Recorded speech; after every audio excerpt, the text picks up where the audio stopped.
আসসালামু আলাইকুম। আমরা আজকে দেখব বাংলাদেশ বিদ্যুৎ উন্নয়ন বোর্ডে বিশাল একটি নিয়োগ বিজ্ঞপ্তি প্রকাশ করেছে। নিয়োগ বিজ্ঞপ্তি হচ্ছে পূর্ণ নিয়োগ বিজ্ঞপ্তি। আমরা আজকে এটার বিস্তারিত আলোচনা করব। বাংলাদেশ বিদ্যুৎ উন্নয়ন বোর্ডের অধীনে সরকারি আদেশ অনুযায়ী প্রচলিত বেতন স্কেল ও ভাতা দিতে রাজস্ব খাতভুক্ত নিম্নবর্ণিত পদসমূহে নিয়োগ ও প্যানেল তৈরির লক্ষ্যে নিম্নোক্ত শর্তাধীনে বাংলাদেশ প্রকৃত নাগরিকের নিকট হতে অনলাইনে এই ওয়েবসাইটের মাধ্যমে আবেদনের আহ্বান করা যাচ্ছে। অনলাইন ব্যতীত কোনো আবেদন গ্রহণ করা হবে না। এখানে পদের নাম দিয়েছে, বেতন স্কেল, শিক্ষাগত যোগ্যতা আর মন্তব্য। আমরা বিস্তারিত আলোচনা করে দেখব আজকে। প্রথম পদ হচ্ছে উপসহকারী প্রকৌশল, ইলেকট্রনিক্যাল, মেকানিক্যাল, ইলেকট্রনিক্স, পাওয়ার, সিভিল। বেতন হচ্ছে 16,000 থেকে 38,640 টাকা। দশম গ্রেডের 81টি পদ। তারপরে শিক্ষাগত যোগ্যতা হচ্ছে ইলেকট্রনিক্যাল, মেকানিক্যাল, ইলেকট্রনিক্স, পাওয়ার, সিভিল ইঞ্জিনিয়ারিং এ ডিপ্লোমা, এসএসসি বা সমমান অথবা ডিপ্লোমা পরীক্ষার যে কোনো একটিতে জিপিএ সিজিপিএ 3 থাকতে হবে। কোনো পরীক্ষাতে দ্বিতীয় শ্রেণী বিভাগ সমমানের জিপিএ বা সিজিপিএ এর নিম্নে নয়, মানে দ্বিতীয় শ্রেণীর আর নিচে কোনো প্রার্থী আবেদন করতে পারবে না। মন্তব্য হচ্ছে বিদ্যুৎ উন্নয়ন বোর্ডের 14/8/2024 তারিখে যেই বিজ্ঞপ্তিটি প্রকাশ করা হয় সেই বিজ্ঞপ্তিতে যারা আবেদন করছেন ইতিপূর্বে তাদের আবেদন করার প্রয়োজন নাই। আর 2 নম্বর হচ্ছে সহকারী নিরাপত্তা কর্মকর্তা, আঞ্চলিক গোয়েন্দা কর্মকর্তা। বেতন হচ্ছে 12,500, 30,230 টাকা। এটা হচ্ছে পদ সংখ্যা 2টি। নিরাপত্তা অনুসন্ধান সংক্রান্ত কাজের 5 বছরের অভিজ্ঞতা সহ দ্বিতীয় শ্রেণীর স্নাতক ডিগ্রি। কোনো পরীক্ষাতে দ্বিতীয় শ্রেণী সমমানের জিপিএ সিজিপিএ নিম্নে নয়। আর অভিজ্ঞতা থাকতে হবে মাইক্রোসফট অফিস সফটওয়্যারের উপর, কম্পিউটারের প্রশিক্ষণ, ব্যবহারিক জ্ঞান থাকতে হবে। আর মন্তব্য হচ্ছে এটা এর ইতিপূর্বে যারা আবেদন করছেন তাদের আর আবেদন করার প্রয়োজন নেই। তারপরে 3 নম্বর যে ফার্মাসিস্ট, মেডিকেল অ্যাসিস্ট্যান্ট। বেতন হচ্ছে 12,500 থেকে 30,230 টাকা। পদ সংখ্যা হচ্ছে 25টি।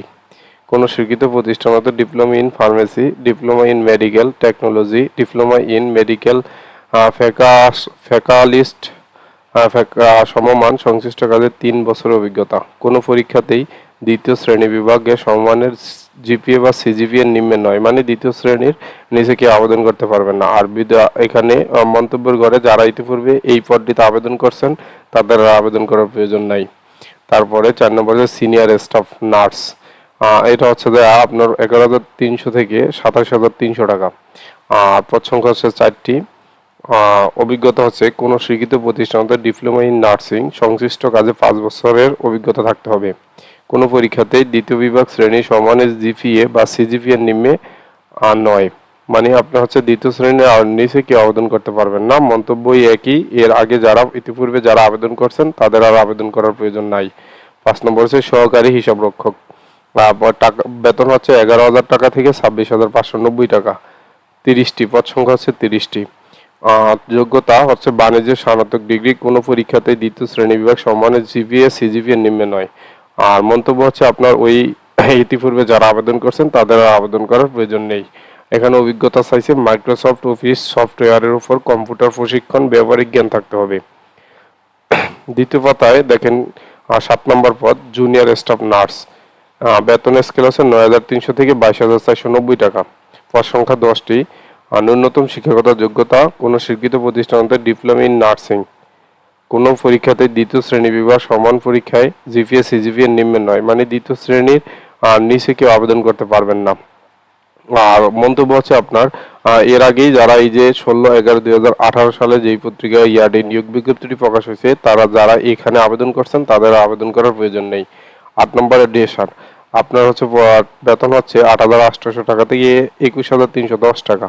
পদ সংখ্যা হচ্ছে 6টি। শিক্ষাগত যোগ্যতা মাধ্যমিক বা সমমানের পরীক্ষা পাস। উক্ত পরীক্ষায় দ্বিতীয় বিভাগ শ্রেণী সমমানের জিপিএ নিম্নে নয়। সংশ্লিষ্ট কাজে 5 বছর অভিজ্ঞতা। মিডওয়াইফ হচ্ছে আপনার 8,800 থেকে 21,310 টাকা। তারপরে আপনার পদ সংখ্যা 9টি। মাধ্যমিক বা সমান পরীক্ষায় পাস। উক্ত পরীক্ষায় দ্বিতীয় বিভাগ শ্রেণী সমানের জিপিএ নিম্নে নয়। সংশ্লিষ্ট কাজের 5 বছরের অভিজ্ঞতা থাকতে হবে। এখানে বিশেষ দ্রব্যষ্ঠ দিছে আপনার শিক্ষা মন্ত্রণালয় 2/3/2010 তারিখে প্রজ্ঞাপন মোতাবেক এসএসসি বা সমান এবং এইচএসসি বা সমান পরীক্ষার ফলাফলের ক্ষেত্রে 5 স্কেলের ক্ষেত্রে হচ্ছে আপনার জিপিএ 3 বা তন্মূর্ধ্ব হচ্ছে প্রথম বিভাগ, মানে জিপিএ 3 এর উপরে যারা থাকবে তাদের হচ্ছে প্রথম বিভাগ। আর জিপিএ 2.0 থেকে আপনার 3.00 এর কম যারা, তারা হচ্ছে যায় দ্বিতীয় বিভাগ। আর শিক্ষা মন্ত্রণালয়ের 2/6/2009 তারিখ প্রজ্ঞাপন মোতাবেক অনুমোদিত বিশ্ববিদ্যালয় কর্তৃক প্রদত্ত সিজিপিএ এর ক্ষেত্রে অর্জিত সিজিপিএ 4 স্কেলের, মানে যারা 4 স্কেলের তাদের জিপিএ 3 বা তন্মূর্ধ্ব হচ্ছে প্রথম বিভাগ। আর 5 স্কেলের হচ্ছে আপনার 3.75 হচ্ছে প্রথম বিভাগ। আর জিপিএ 2.25 বা তন্মূর্ধ্ব কিন্তু 3 এর কম, মানে 3 এর কম যারা, তারা হচ্ছে দ্বিতীয় বিভাগ। আর 5 স্কেলের মধ্যে আপনার জিপিএ 2.813 বা তন্মূর্ধ্ব কিন্তু 3.75 এর কম, তারা হচ্ছে দ্বিতীয় বিভাগ। আর যে সকল শর্তাবলী এখানে বর্ণিত পশ্চিমের বয়সীমা 19/6/2025 তারিখ 18 থেকে 32 বছর, তবে বয়সের ক্ষেত্রে এফিডেভিট গ্রহণযোগ্য নয়।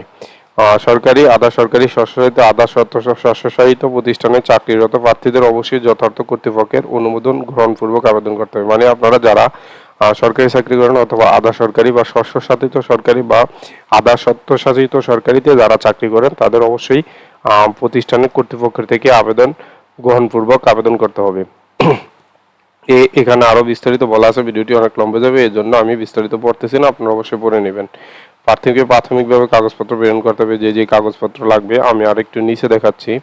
আপনার হচ্ছে অনলাইনে আবেদনের পূরণ সংক্রান্ত নিয়ম বলি। যেমন পরীক্ষায় অংশগ্রহণে ইচ্ছুক ব্যক্তি এই ওয়েবসাইটে যায় আবেদন করতে হবে। তারপর অনলাইনে আবেদন পূরণ শুরু হবে আপনার হচ্ছে 28/5/2025 খ্রিস্টাব্দ তারিখ সকাল 10টা থেকে ঘটে যায়। অনলাইনে আবেদনের জমাদানের শেষ সময় হচ্ছে আপনার 19/6/2025 খ্রিস্টাব্দ রাত 11:59 ঘটিকায়।